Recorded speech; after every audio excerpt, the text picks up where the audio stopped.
B.O. Kenny basically described in detail what the hell happened with the freaking murder of Big Jook. I don't think that if you saw Big Jook's murder that some bullshit won't happen.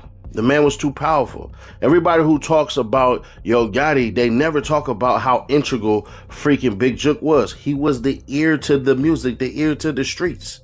Young Dolph's alleged main shooter was taken into custody just days ago. And according to authorities, he has now been charged in connection with the murder of Yo Gotti's brother, Big Jook. That single arrest sent a shockwave through Memphis.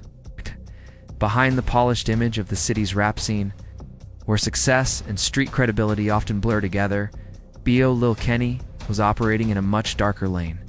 While artists performed and labels promoted a glossy narrative, Kenny was reportedly moving freely in the streets, stacking violent incidents, and then carelessly reflecting pieces of that life in his music. Those lyrics, once dismissed as talk, would later become part of what sealed his fate. What ultimately brought him down is far more disturbing than many people expected. Hey, pray. Oh, shit. Like, I can't do none of this. Shit, we shit. I can't do nothing on me. Hell no. The truth sits beneath layers of rumors, online clips, and street speculation, and when those layers are peeled back, the picture becomes unsettling. This situation didn't erupt overnight. It had been building quietly, with law enforcement watching and the streets whispering long before the arrest ever happened. In the days following his capture, social media lit up with claims that B.O. Lil Kenny was pulled out of hiding by federal agents, with many insisting it was the D that finally closed in.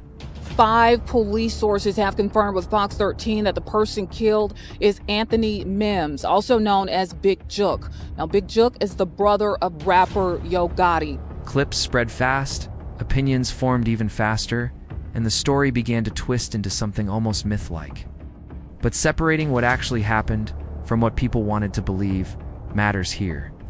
This was not a random encounter, and it was not the result of a routine traffic stop spiraling out of control. For months, the streets had been circulating the same dangerous rumor that Kenny was directly involved in Big Jook's killing. Those whispers never stayed quiet for long, and they followed him everywhere. What made the situation even more alarming was the way Kenny seemed to taunt fate. In multiple tracks, he appeared to reference details that sounded uncomfortably close to real events. At the time, fans argued it was just rap talk. Investigators reportedly did not see it that way. When the arrest footage finally surfaced, it stripped away any remaining illusion. A deadly shooting in Hickory Hill with connections to Memphis rapper Yo Gotti. The video showed Kenny being pulled from thick bushes where he had been hiding. A moment that felt less like a dramatic takedown and more like the end of a long chase. Voices could be heard in the background as officers ordered him out, warning him to move carefully. The tone wasn't chaotic, it was controlled, deliberate. Law enforcement knew exactly who they were dealing with, and this was not their first encounter with his name. As officers dragged him from his hiding spot, the scene marked a turning point. Not just for Kenny, but for a much larger story unfolding in Memphis. What looked like a single arrest was actually the result of months of pressure, quiet investigation, and a trail that stretched from the streets into the music itself. And that trail was only beginning to surface. Everybody was yelling for him to come back, voices shouting that they couldn't do anything to him, that everything was fine, that he should just step out. In the streets, everyone understands one basic truth. Right now, we do have video that we're analyzing, but we don't have a clear suspect identified at this time. But we know that a weapon was used, a firearm was used in this incident. We do feel like the individual that was shot was possibly targeted by the suspect. Getting chased by federal authorities is never a game. But Kenny's situation carried a different weight. Because for months, there had been a persistent rumor following him everywhere. The streets had already labeled him as the triggerman behind Big Jook's assassination, long before any charges were made public. Physically, he didn't look like the image people associate with that kind of reputation. 5'3", barely 120 pounds, small frame, almost fragile on paper. Yet those who spoke about him described someone who moved with reckless confidence when it came to violence. Someone willing to step forward when others hesitated. That contrast only added to the fear and the speculation surrounding his name. Booking records later confirmed that Kenneth Mason, the legal name behind the B.O. Lil Kenny persona, was initially facing a stack of charges that looked routine on the surface, intentionally evading arrest in a vehicle. B.O. Lil Kenny basically described in detail what the hell happened with the freaking murder of Big Jook. I don't think that if you saw Big Jook's murder that some bullshit won't happen. The man was too powerful. Everybody who talks about Yo Gotti, they never talk about how integral freaking Big Jook was. He was the ear to the... Evading arrest on foot, reckless driving, illegal window tint, possession of a controlled substance. On paper, it could have been dismissed as another dangerous chase that finally caught up to its suspect. But that version of the story didn't hold for long. What made this case different was Kenny's own behavior after the arrest. He appeared almost proud of how it ended. He later posted online that he was comfortable hiding in those bushes, saying officers had to drag him out and that he was prepared to sit there until nightfall, waiting for the moment he thought he could slip away. That wasn't panic. That was someone who believed he could outweight the system. And this is where the situation turns darker. Kenny wasn't just reckless in real life. He was reckless in public. After Big Jook was murdered outside a restaurant in front of his own mother, Kenny released a song that immediately caught attention in the streets. The lyrics referenced to killing in front of someone's mother, spoke about taking down a brother, and framed retaliation like a bounty hunt. Those weren't vague metaphors. They sounded specific, too specific. At that point, it no longer looked like coincidence. It looked like someone telling on himself piece by piece, believing the music would protect him. In his own words, he made it worse. Not they, not some unnamed people. He kept saying we. Line after line, Kenny placed himself inside the story, inside the moment, inside the violence. Through his own bars, he effectively positioned himself at the scene. What really shook people wasn't just that he referenced the killing, but how precise he was with the details. Big Jook was, in fact, killed in front of his mother after attending a funeral. Those facts were not public speculation in the immediate aftermath. Yet Kenny rapped about them with the kind of clarity that sounded less like imagination and more like a first-hand account, almost as if he was narrating events back to law enforcement. In the streets, that behavior has a name: self-snitching. And everyone understands what comes next when that line gets crossed. When a diss track drops immediately after a murder, and the lyrics include information only the people involved would reasonably know, it stops being music and starts looking like evidence. Kenny didn't just hint at responsibility. He sounded celebratory, confident, framing the act as something his side carried out together. It's emphasizing we instead of they, making it clear this wasn't rumor in his mind. It was ownership. Later, when the pressure mounted, Kenny tried to walk it back. On Facebook, he addressed the growing accusations, saying he wanted to make it clear he never expected to have to deal with what he called false allegations. He described himself as a good person, said he didn't want clout, and insisted he had nothing to do with what people were saying. But by then, the damage was already done. Once words are out, especially words that detailed, they don't disappear. Screenshots live longer than explanations. To understand how this situation escalated to this point, the history matters. The bloodshed didn't begin with Kenny. The conflict between Yo Gotti and Young Dolph was never just a competitive rap rivalry. It was rooted in street politics that stretched back more than a decade. In 2010, during Thanksgiving weekend, a shooting broke out outside Level 2 nightclub. Yo Gotti and OG Boo Dirty, who was connected to Young Dolph's camp, were involved in an altercation that ended with 6 people shot. This wasn't online tension or lyrical sparring. This was gunfire in a parking lot. One of the people arrested alongside Yo Gotti that night was Corey McClendon. Years later, that same Corey McClendon would be charged in the 2017 attempted murder of Young Dolph in Hollywood. That continuity matters. It shows this wasn't random. The same names kept resurfacing, the same sides staying active year after year. These weren't new players jumping into old drama. These were the same soldiers, still positioned on the front lines, still chasing the same outcome. And the tension didn't stop there. In 2012, Young Dolph was sitting next to Gucci Mane when Gucci publicly announced his own beef with Yo Gotti. Gucci believed Gotti was trying to capitalize on his momentum by releasing a mixtape under the 1017 banner on the same day as Gucci's official project. That moment further solidified alliances and resentments that would shape everything that followed. Young Dolph was right there when that disrespect happened, watching it unfold in real time. That moment mattered more than people realized, because the alliance being formed in those rooms would later turn deadly. Over the years, the tension only escalated. By 2017, it was no longer subtle. There were multiple attempts on young Dolph's life, each one more brazen than the last.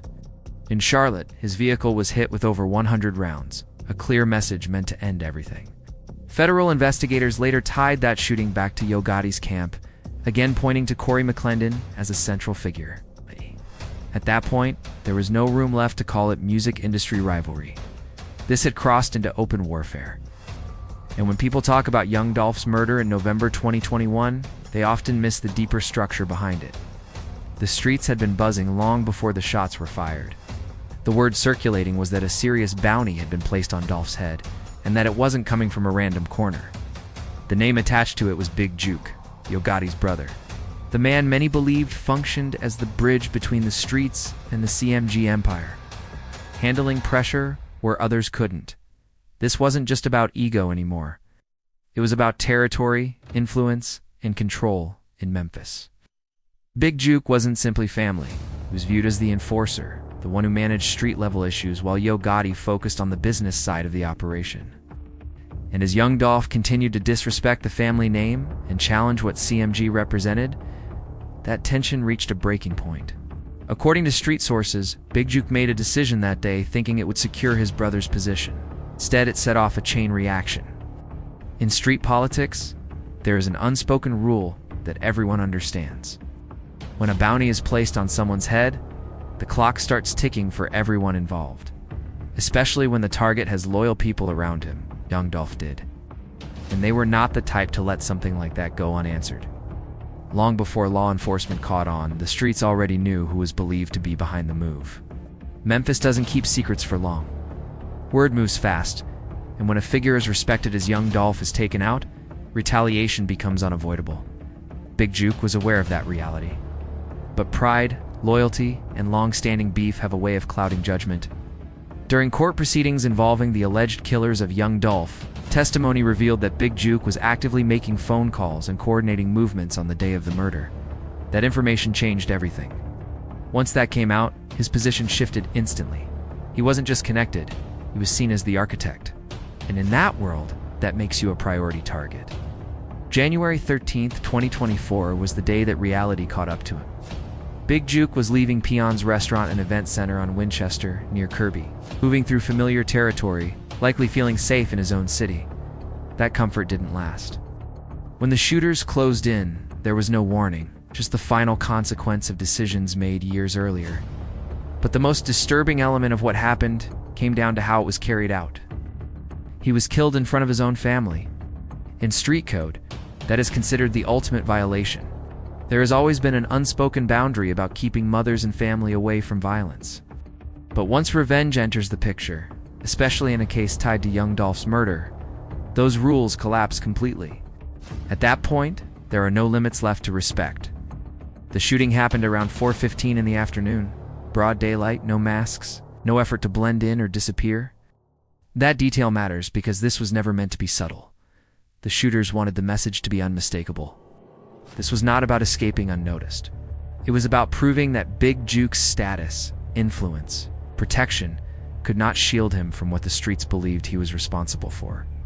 2 men were struck by gunfire. Big Jook was pronounced dead at the scene. Another man was rushed by helicopter to Regional 1 in critical condition, fighting for his life. The scene itself left little room for doubt about intent. Memphis police later confirmed they had surveillance footage and stated clearly that Big Jook was the intended target. This was not a robbery. It was not mistaken identity. It was a focused hit, planned and executed with precision, designed to leave no ambiguity. What made the moment even colder was the timing. Big Jook had just attended a repast, a celebration of life following a funeral. After being inside, he stepped out for a brief smoke break and never returned. His mother remained inside the building. When the shots rang out, she was still there. That detail alone changed how the city reacted. it wasn't just another killing. It carried a level of cruelty that even hardened observers couldn't ignore. Long before anything became public, the streets already believed they understood why it happened. Word had been circulating that Big Jook was deeply involved in young Dolph's murder, that he had placed the bounty that set everything in motion. In Memphis. Information doesn't wait on indictments. Street networks move faster than police work, and the same. Channels that helped organize Dolph's killing were the same ones that exposed Big Jook's alleged role in it. Street justice doesn't pause for trials or official confirmation. By the time law enforcement began piecing together the full picture, retaliation had already been set in motion. BEO Lil Kenny and the younger members aligned with him were believed to have been waiting for the right opportunity. In their eyes, Big Jook wasn't just a relative or a businessman. He was seen as the real power behind Gotti's operation. And taking him out was viewed as the ultimate response to the loss of their leader. A final statement meant to balance a score the streets believed had been left unpaid. What made the situation impossible to ignore was how Kenny's own lyrics lined up with what the streets already believed.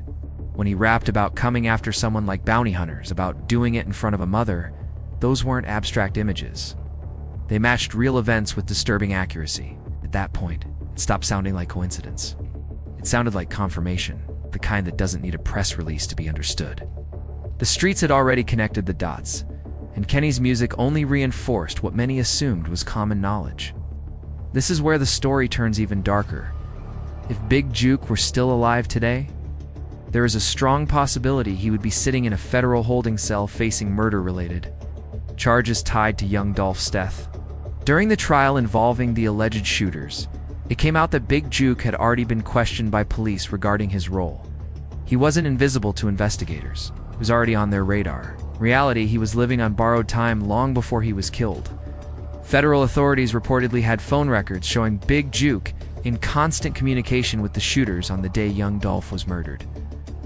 Those calls painted a picture prosecutors would have eventually connected into a full narrative. If Big Jook had lived, that evidence likely would have matured into a case strong enough to put him away for the rest of his life. That's the uncomfortable truth about street life. Sometimes death arrives before the courtroom does. And in certain cases, getting killed spares someone from decades behind bars. With Big Jook gone, attention shifts back to B.O. Lil Kenny and what lies ahead for him.